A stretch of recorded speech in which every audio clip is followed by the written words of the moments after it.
morningnews.india.com पर आपका स्वागत है। मैं हूं आपका अपना अजीज डॉक्टर उरुक्रम शर्मा। राजस्थान में कांग्रेस सरकार के 4.5 साल लगभग पूरे हो चुके हैं और चुनावी सरगर्मियां तेज है और इसके बीच में अब इस तरीके की बातों का सामने आना और सरकार के ऊपर सवाल खड़ा करना, सरकार के खिलाफ सरकार के मंत्री ही आंदोलन कर रहे हैं एक तरीके से। और जब एक मंत्री की हैसियत से नहीं है बल्कि वो पूरे मंत्रिमंडल को रिप्रेजेंट करता है, संविधान के आर्टिकल 162 के अंदर साफ तौर पे इस तरीके से माना गया है कि कोई भी मंत्री का मामला पूरे मंत्रिपरिषद का मामला माना जाता है, यानी सरकार का मामला माना जाता है। अशोक चांदना खेल एवं युवा मामला मंत्री सरकार के पूरी तरीके से इस समय गुस्साए हुए हैं और कहें तो यूं कि चर्चाओं में है, या यूं कहे कि अपने एरिया में जीतने के लिए पूरी ताकत लगाए हुए हैं और अपनी सरकार के खिलाफ ही वो एक तरीके से आंदोलन खड़ा कर रहे हैं। बूंदी के अंदर उन्होंने जब ट्रांसफार्मर नहीं मिले और जन सुनवाई के अंदर जब बिजली चली गई और उसके बाद वो जिस तरीके से आग बबूले गर्म हुए और उसके बाद में वो कलेक्ट्रेट पे जाके धरने बैठ गए 2.5 घंटे तक वैसा हंगामा चलता रहा अपनी सरकार के खिलाफ। अपना ही मंत्री सड़क के ऊपर बैठा हुआ है, सड़कें जाम हो गई है, उसके बाद भी कोई असर नहीं हुआ। फिर एक लॉलीपॉप और एक गोली दे दी गई है कि आपको आपके एरिया के जो 96 ट्रांसफार्मर है उसकी जगह हम 100 ट्रांसफार्मर आपके पास भेज रहे हैं।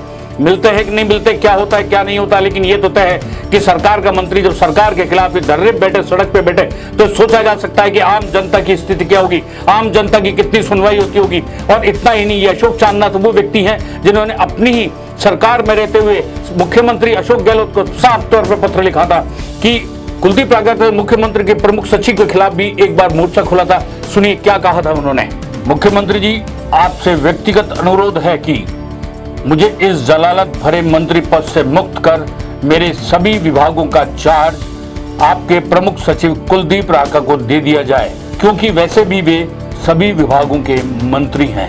अब इससे अंदाजा लगाइए कि सरकार के अंदर ब्यूरोक्रेसी कितनी हावी है, मंत्रियों की सुनवाई नहीं होती है। और ये खाली अशोक चांदना का मामला नहीं है, इससे पहले एक मंत्री को बर्खास्त किया है, राजेंद्र गुड़ा को बर्खास्त किया गया। उससे पहले राजेंद्र गुड़ा ने जिस तरीके से सरकार पर, सरकार के कामकाज पर, सरकार की शैली पर जिस तरीके से बातें की और दुष्कर्म के मामलों में सरकार को जिस तरीके से घेरा और भ्रष्टाचार के मामले में सरकार की एक एक करके परतें खोली, लाल डायरी का मामला सामने लेके आया जिसके प्रधानमंत्री नरेंद्र मोदी ने भी अपनी सभा में से उस लाल डायरी का जिक्र किया और साफ तौर पर किया कि इसके अंदर से जब मामले खुलेंगे तो बहुत तगड़े तगड़े मामले खुलेंगे।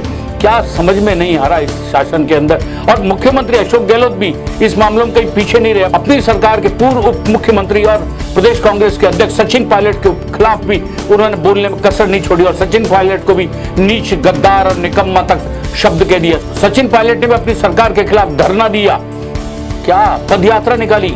मतलब हो क्या रहा है इस सरकार के अंदर, एक के बाद एक मंत्री सड़कों पे उतर रहे हैं, विधायक सड़कों पे उतर रहे हैं। कुल मिलाकर जनता के काम की अपेक्षा करना कहां तक जाया जाए, जनता कहां जाए, जनता किससे गए। जब उनका विधायक, उनका मंत्री ही दुखी है तो जनता अपनी इस पीड़ा को लेकर कहां जाए, कोई सुनवाई नहीं है।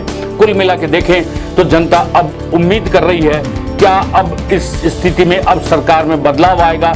हालांकि मुख्यमंत्री अशोक गहलोत सरकार रिपीट होने का दावा कर रहे हैं, लेकिन इन हालातों से सवाल पर सवाल खड़े होते जा रहे हैं और भारतीय जनता पार्टी इन सभी मुद्दों को लेकर पूरी तरीके से एग्रेसिव है। परिवर्तन यात्रा में जिस तरीके से इन मामलों को उठाकर सरकार को बेनकाब करने का काम किया जा रहा है, उससे जनता के जनमानस के ऊपर बहुत ज्यादा असर पड़ सकता है। आने वाले दिनों में देखते हैं क्या होता है, लेकिन सरकार के मंत्री जिस तरीके से धज्जियां उड़ा रहे हैं वो अच्छा संकेत नहीं है।